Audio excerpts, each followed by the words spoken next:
ancient mantra, love is the joy of Tantra, love is the answer.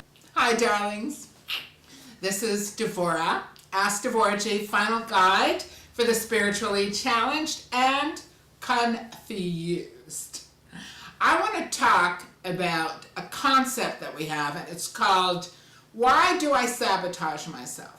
This is something that people worry about all the time, and psychologically there are all these books written about it. Stop sabotaging yourself. What can I do to there are books and courses, and you spend money and time and yelling and screaming and making noise about how am I going to stop sabotaging myself so I can move forward onto the next level and have a good, wonderful life.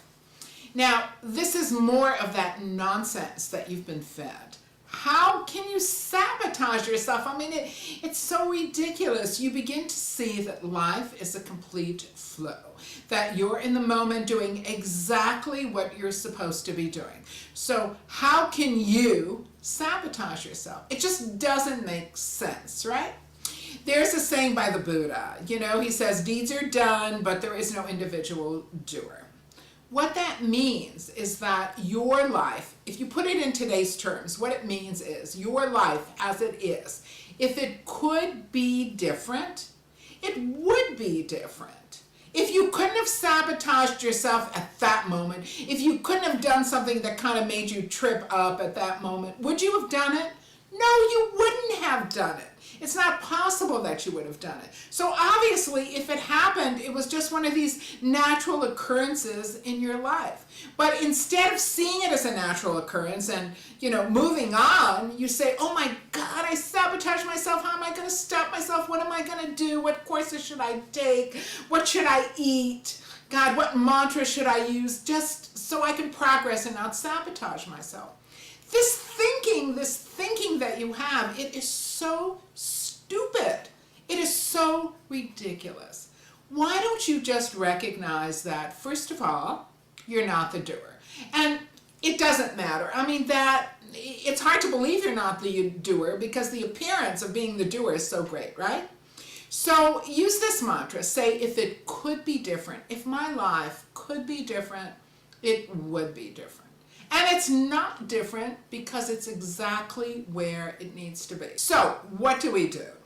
If you're in a situation and you say something you're not supposed to, you do something you're not supposed to, and maybe you lose a relationship or somebody gets mad at you or whatever, and then you go, oh my God, I've sabotaged myself again.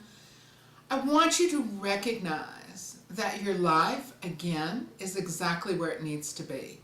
And if your life could be different at that very moment, if you could have said it right at that very moment, if you could have just been in that place at that very moment, you would have been there. Do you understand? I want your mantra to go like this. If it could be different, it would be different. Do you understand? So you can stop worrying about this nonsense about sabotaging yourself. You can stop reading these stupid books. Stuff is ridiculous. You are delicious exactly as you are. If you want to learn a skill, or, if you decide, well, I don't want to be so angry now, and you take a course here and there, that's fine.